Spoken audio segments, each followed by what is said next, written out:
Welcome back. We're going deep, presented by Cross Insurance, where security meets strength. Cash rules everything around me. Cream, get the money. Dollar bills, y'all. Yes, Cream was a hit song back in the 90s, but it currently means something different here in Massachusetts after the impressive rollout of online sports gambling last year. Cash rules, but as legitimate concerns grow over legalized sports betting, is there anything that can stop this revenue jackpot? Sports reporter Michael Silverman gave us the odds.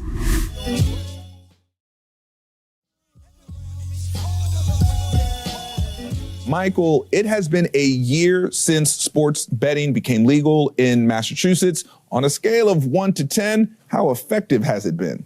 I'd have to give it a 10. I mean, tax revenues have totally exceeded expectations, more than double. And, Massachusetts sports fans apparently are bettors as well. Not that they've never been, afraid to gamble, perhaps on the side or down at Foxwoods, but they've taken to it quite nicely. Now, this scale of 1 to 10, right? It's all about money. And in Massachusetts, we are punching above our weight class, right? Like compared to the states that surround us that also have sports gambling, we're way out ahead, right? That's true. Massachusetts is about 15th or 16th in population in the country, and we're betting at about, the seventh most of any state in the country. It's not legal in every state, but those that do bet, Massachusetts is really, they're betting a lot. And per capita, for the first 10 months of online sports gambling, the average Massachusetts sports bettor bet about $91 a month, which is, in terms of all the neighbors around us, I think Connecticut and New Hampshire around $50 a month. New York, of course, New Yorkers bet more. They're over $100 a month. But that gives you a taste at $90 a month for the average bettor, just how much they've taken to it.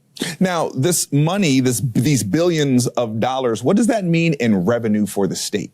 Well, it means about, overall, it's been about $108 million over the first 11 months, which is about $60 million more than they projected. I mean, the bettors don't get taxed. It's the companies like DraftKings and FanDuel that get taxed at 20%. The retail operator at one of the three casinos, they get taxed at 15%. This is 15 and 20% of their winnings. Now, these companies are doing quite well. They usually win more than they lose. Shouldn't be shocking to anyone. The house always wins. Always wins. And it's no different in sports betting. And we're talking about billions of dollars. And for the state, in terms of taxes, it's been 100 million plus so far. Now, when it comes to sports betting, people tend to equate it with football. Football is king. They've been printing the lines for football in newspapers for as long as I can remember. Sure. But in Massachusetts, there are a whole lot of other sports that are ahead of football when it comes to gambling. Yeah, interestingly enough, and this definitely came as a surprise, this is via DraftKings from their internal statistics, is that Massachusetts sports bettors prefer the NBA and the Celtics. Okay. Obviously they've had good seasons. NFL is the second most bet league. No surprise. But I would imagine if and when the Patriots ever become decent, those numbers should rebound above basketball. Now, needless to say, sports betting is here to stay, but there have been concerns about the implications and people becoming addicted, younger people, the problems that come with sports gambling. Increasingly, kids are showing up actually seeking help for their gambling problems, which isn't anything anyone's ever seen in this state before. And almost everyone points to the same culprit, which is the ubiquitous nature of these online sports gambling apps. What does the state have to say about that? Well, I can tell you that the Massachusetts Gaming Commission is known nationwide as one of the leaders in being concerned about responsible gaming. And that's, I'd say the primary concern is those who become addicted, can't control it.